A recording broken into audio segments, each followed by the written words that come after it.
Who do you think actually broke Japan's military codes during World War II? If you said, American men, you're not alone. That's what the history books told us for 50 years. But here's the truth.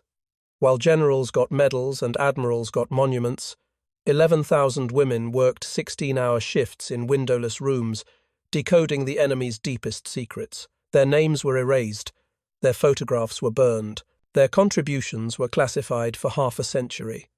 This is the story of Arlington Hall and Bletchley Park, where brilliant women cracked the unbreakable, won the unwinnable war, and then disappeared into silence. One name you should know, Genevieve Grotjan, the 28-year-old mathematician who shattered Japan's purple cipher in 1940. But you won't find her in a single victory photograph. December 7th, 1941. Pearl Harbor burns. America enters the war with a catastrophic disadvantage. Japan's military communications are completely invisible to us. Their diplomatic cipher, called Purple, uses a machine so complex it generates 20 quintillion possible combinations. That's a 20 with 18 zeros. Their naval code, JN-25, changes every single day.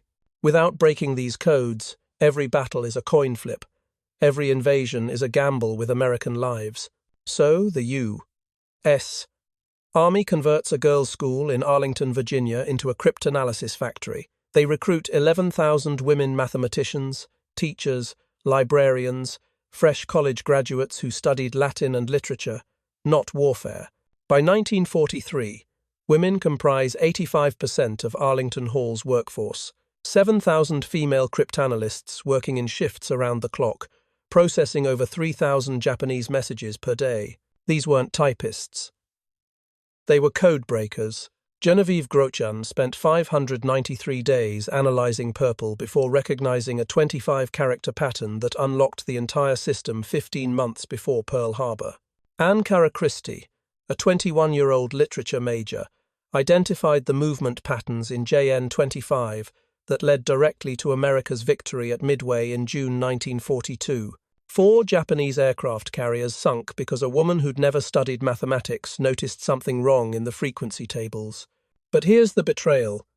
When Japan surrendered on September 2nd, 1945, aboard the USS Missouri, 250 male officers stood on that deck, representing American intelligence. Photographers captured the moment for history. 0 women were invited. Not one. Alan Turing, the British codebreaker at Bletchley Park, has movies, statues, and national holidays in his honour. Genevieve Grotjan had no public record until the year 2055 years after her breakthrough, 24 years after her death. Why? Because everything was classified, top secret until the 1990 seconds. Because Cold War paranoia sealed the archives. Because military culture in 1945 couldn't reconcile women and war heroes in the same sentence, so they gave these women secrecy agreements that lasted a lifetime. Many died carrying secrets their own children never knew. The greatest codebreakers in American history became the greatest secret America ever kept. Room B4, Arlington Hall. September 20th, 1940, 3 a.m. The fluorescent lights hum like dying insects. 20 women sit at wooden desks covered in graph paper, their breath visible in the 59-degree air, cold enough to protect the mechanical calculators, warm enough to keep fingers functional. The room smells of damp paper, stale coffee, and ink from a dozen fountain pens scratching patterns that make no sense. Yet, Genevieve Grotjan has been staring at Japanese diplomatic intercepts for 593 days. She's 27 years old, holds a master's degree in mathematics from the University of Buffalo, and earns $2,000 a year less than a factory foreman. Her assignment is simple in theory, impossible in practice. Crack Purple, Japan's diplomatic cipher machine. No one has seen the actual device. They're working blind, trying to reverse engineer a machine they've never touched based purely on the electromagnetic ghosts it leaves in intercepted transmissions. The other women in the room don't know what she's doing. Security protocol forbids conversation. Each cryptanalyst receives one fragment of the puzzle. No one sees the whole picture.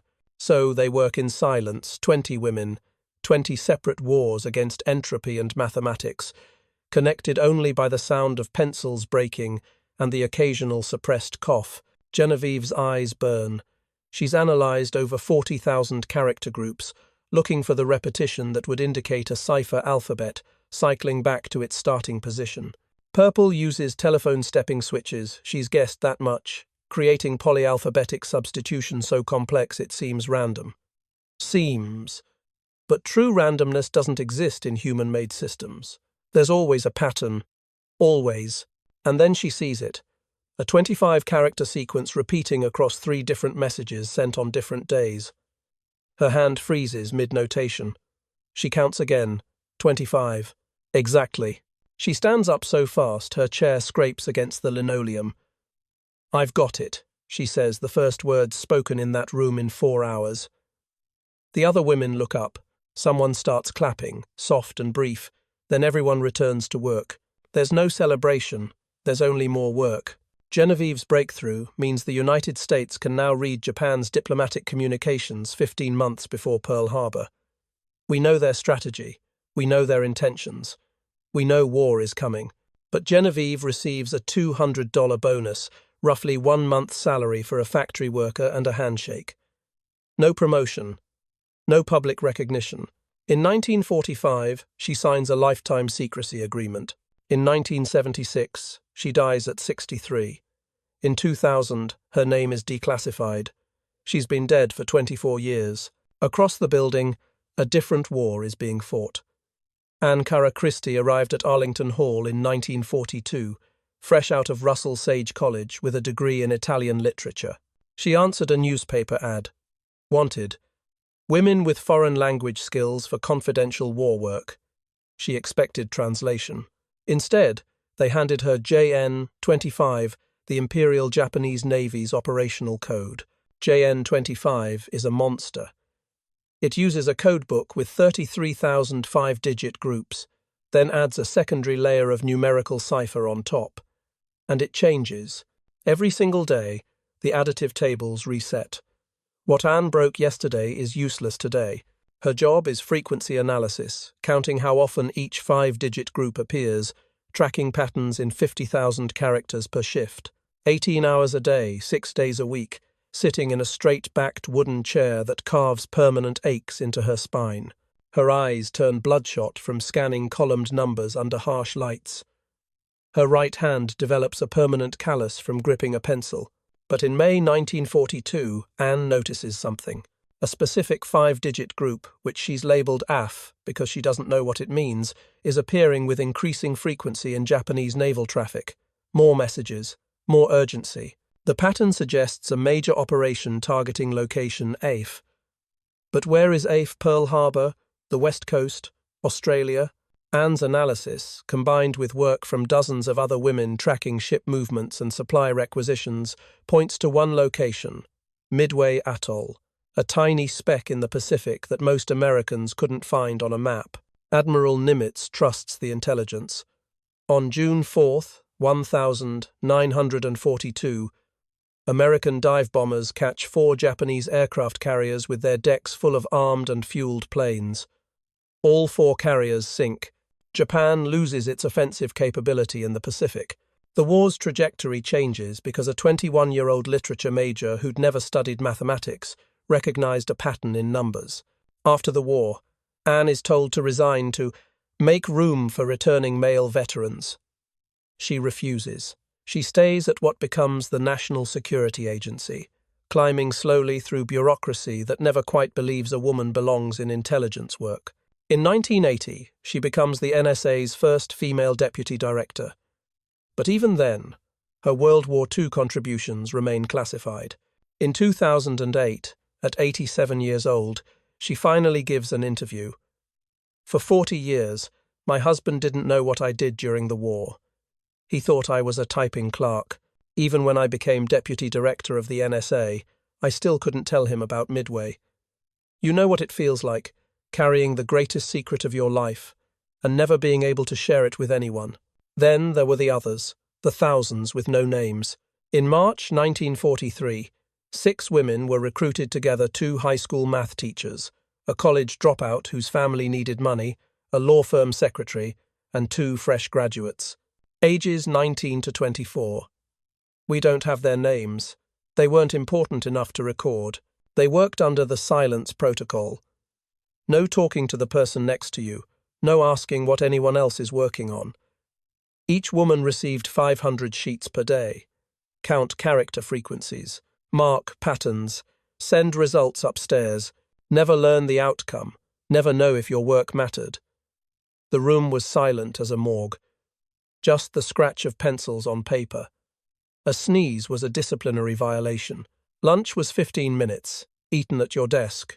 You couldn't leave the room. Dorothy Barber, one of the 6, said in a declassified 2000 interview, "We didn't know what the woman next to us was doing. We didn't know what our own work meant. We only knew this. If we made a mistake, American soldiers would die. That weight sat on our shoulders every second of every day." 4 of the 6 died before 1990, before the records were declassified, never knowing what they'd accomplished. They went to their graves believing they'd been filing clerks in a forgotten bureaucracy. September 2nd, 1945, Tokyo Bay. The USS Missouri rocks gently in the morning sun as Japan signs the instrument of surrender. 250 military officers stand on that deck, admirals, generals, intelligence chiefs representing the United States of America's triumph. Photographers capture the moment for history textbooks. The world watches. America celebrates. Genevieve Grotjan hears the news on a radio in her mother's kitchen in Buffalo. Caracristi is working the night shift at Arlington Hall, processing the backlog of Japanese intercepts that no longer matter. The 6 receive a memo. Clean your desks. Destroy all personal notes. Report to administration for discharge processing. Not one of the 11,000 women who broke Japan's codes is invited to that deck. Not one appears in those photographs. The official story is simple.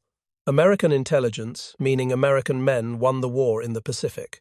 Then comes the paperwork. Each woman signs an oath.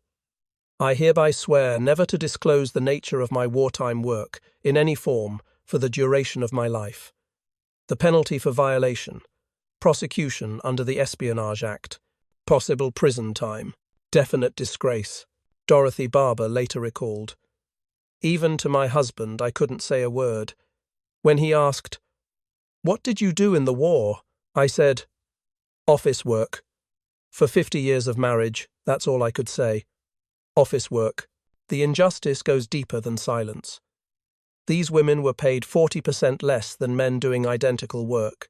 The highest position available to them was senior clerk, never cryptanalyst, never intelligence officer, despite doing exactly that work. No pension, no veterans' benefits, no GI Bill to fund college. Between 1945 and 1946, thousands are dismissed with a form letter to provide employment opportunities for returning male veterans. The women who won the war in the Pacific are told to go home and make room for the men. What did they want? Not monuments, not movies. In interviews conducted between 2000 and 2008, after declassification, the survivors said the same thing. We just wanted our grandchildren to know we did something that mattered. We wanted history to be honest. Don't say men won the war alone, that's an insult to 11,000 women.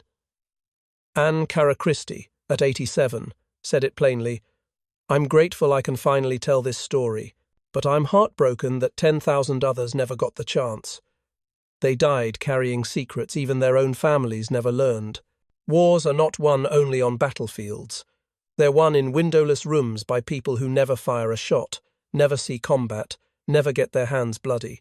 They're won by minds that fight 16-hour battles against numbers, patterns, and probability. The women of Arlington Hall and Bletchley Park didn't storm beaches or fly bombers, but they changed the course of history as surely as any infantry division. Yet history, as we teach it, is selective. It celebrates those who are visible and ignores those who worked in silence. The uncomfortable truth is this: The people who get remembered are not always the people who contributed most. They're simply the people we chose to remember. And sometimes, that choice itself is the most shameful part of the story. 11,000 women are not a nameless force. Each had a name, a family, a life interrupted by war, and sacrifices that deserved recognition. Genevieve Grotjan, Caracristi, Dorothy Barber, and 10,997 others whose names we're only beginning to recover. This isn't just a story about the past. It's a mirror reflecting the world we live in now. How many contributions are still being hidden? How many people are working in silence, their value unrecognized? How many stories are we choosing to forget? History is not only what gets written down. History is also what we choose to remember or choose to erase. And sometimes, the choice to erase is the greatest injustice of all. Today, we remember their names,